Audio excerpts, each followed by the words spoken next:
قدردانی کا معاملہ اللہ تعالیٰ اپنے بندوں کے ساتھ کیسا فرماتے ہیں، اور قدردانی کو مزید سمجھنے کے لیے ایک دو مثالیں بھی۔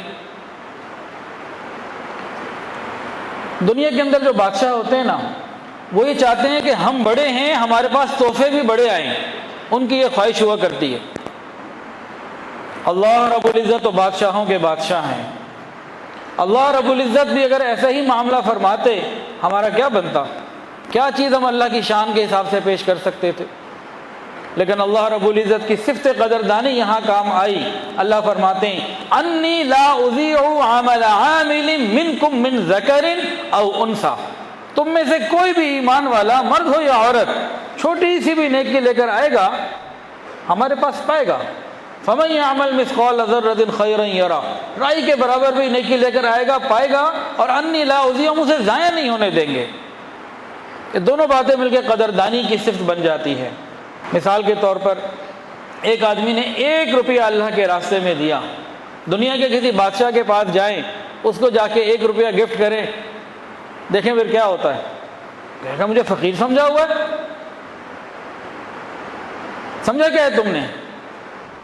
ناراض ہو جائے گا۔ اور اللہ رب العزت کے دربار میں 1 روپیہ کسی مانگنے والے کو، کسی غریب کو دے دیں، اللہ رب العزت فرماتے ہیں فَمَن يَعْمَلْ مِثْقَالَ ذَرَّةٍ خَيْرًا يَرَهُ۔ یہ قدردانی نہیں ہے تو اور کیا ہے؟ پھر عمل ضائع نہیں ہونے دیتے۔ اس کی کیا مثال؟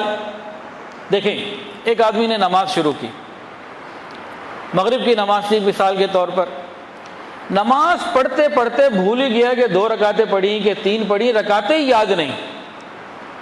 اب آداب شاہانہ کا تقاضا تو یہ تھا کہ اس کو جوتے لگوائے جاتے فرشتوں کے ذریعے، میرے سامنے کھڑے ہو کر میرے سے ہی غافل ہو، عبادت کس کی کر رہے ہو؟ جاؤ نئے سرے سے وضو بھی کر کر آؤ اور دوبارہ آ کے نماز پڑھو، ہمیں نہیں چاہیے ایسی تمہاری غفلت بھری نماز۔ اگر ایسا معاملہ ہوتا تو ہمارا کیا بنتا؟ لیکن اس صورت میں بندے کی محنت جو اس نے کی تھی وہ ضائع ہوتی کسی درجے میں، تو پروردگار تو قدردان ہیں۔ اللہ رب العزت نے فرمایا، شریعت کا حکم یہ ہے اگر واجب درجے تک کی کوئی غلطی ہو گئی تم سے نماز میں، تم بھول گئے 3 رکعتیں ہیں یہ 4، اب غالب گمان کرو جدھر تمہارا یقین پکا ہو جائے آخر میں سجدہ صاحب کر لینا، ہم اسی غلطیوں بھری غفلت بھری نماز کو قبول کر لیں۔ اچھا، بندہ خود چاہے، ایک تو شریعت نے منع کر دیا نا، شریعت نے یہ نہیں کہا کہ دوبارہ پڑھو، آسانی دے دی، لیکن ایک بندہ خود چاہتا ہے کہ بھئی میں اچھی نماز پڑھنا چاہتا ہوں، اس نے آگے نیت باندھی اور بھول گیا، غلطی ہو گئی، کوئی واجب درجے تک کی کوئی رکعتیں بھول گیا مثلا۔ اب اگر یہ چاہے کہ میں نماز کو توڑوں اور نئے سرے سے اچھے طریقے سے پڑھوں، اب شریعت اسے یہ کرنے نہیں دیتی کہ اس میں بندے کی محنت ضائع ہو جانی تھی، اس نے کچھ محنت تو کی ہے نا۔ کتنا کریم قدردان پروردگار ہے، وہ کتنا کریم ہے، کتنا قدردان ہے کہ بندے کی ذرا سی محنت کو بھی ضائع نہیں ہونے دیتا۔ ویڈیو کے نیچے سبسکرائب کے بٹن پہ کلک کریں، بیل کے آئیکن پہ کلک کیجئے تاکہ ہر نئی ویڈیو کی نوٹیفیکیشن آپ کو مل جائے۔